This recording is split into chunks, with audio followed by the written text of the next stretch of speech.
Hello po! Kumusta na po kayo? Ito pong muli si Nanette ng Net Cooking. Ngayong araw na ito ay magluluto po tayo ng ginisang munggo. At ito po ang ating mga kakailanganin.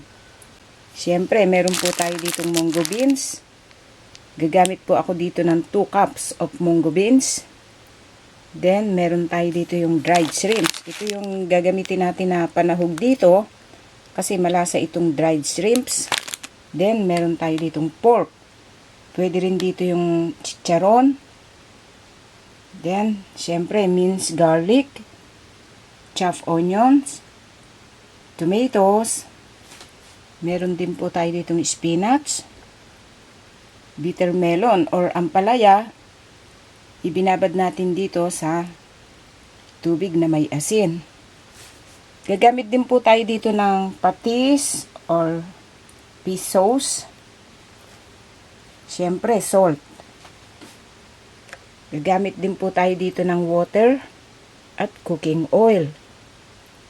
Okay, umpisahan na po natin ang pagluluto natin sa ating ginisang munggo. Ngayon po, ang unang gagawin natin o first step na gagawin natin, meron po tayo ditong boiling water.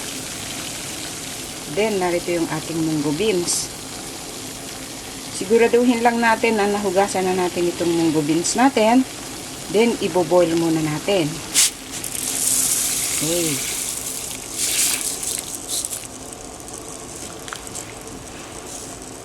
Then, pababayaan lang po natin ito hanggang sa maluto itong ating munggo beans.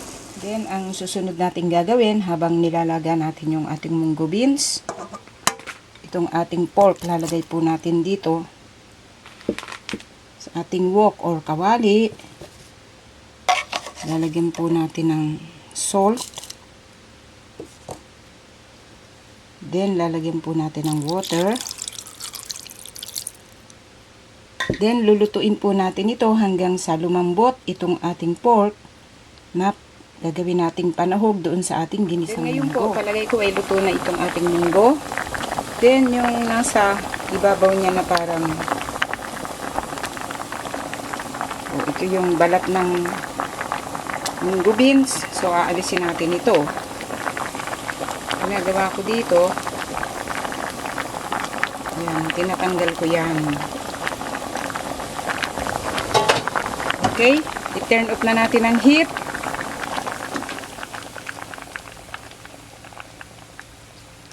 So, okay na po ito. I-set aside muna natin ito.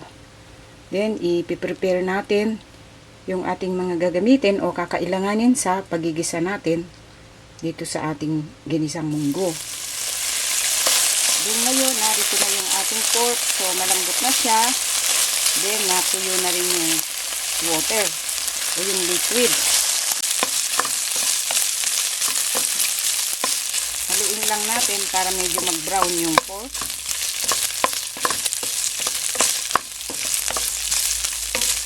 Then, i-set aside natin. Then, dito, mag-a-add po tayo ng 1 tablespoon of cooking oil. Then, lagay natin itong ating garlic.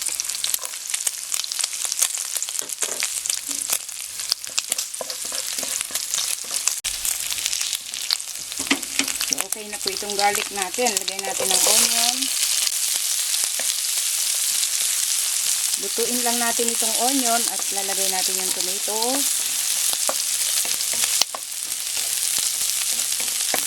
Okay na to. Lagay po natin yung ating tomatoes. Okay. Sama na natin yung pork. Okay. Sama na rin natin yung pork.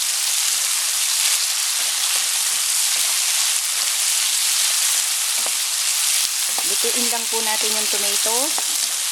Lalagyan natin ito ng salt and then fish sauce.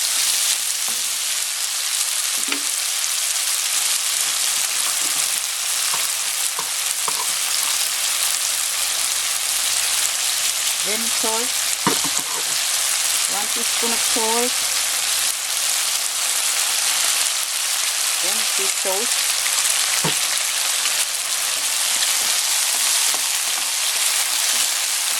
Kailangan kasi titimplahin muna natin yung pinaka-paste nito before natin ilagay yung ating munggo beans.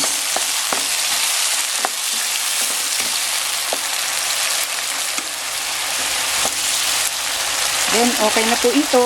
So, i-add na natin itong ating dried shrimps.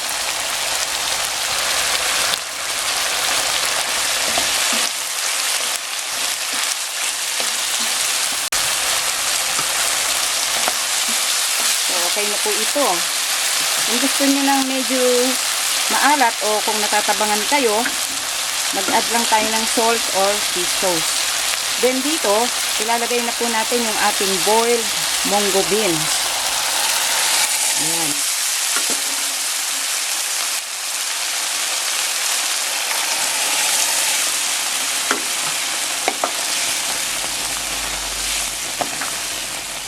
Mix natin mabuti.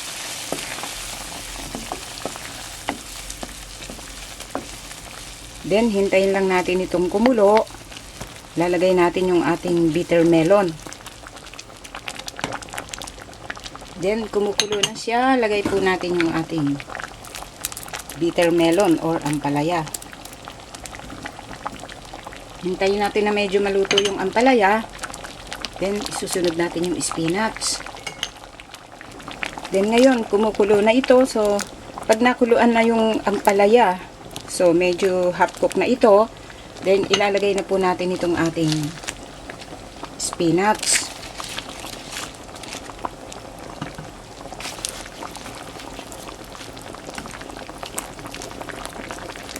Itong spinach, okay lang ito.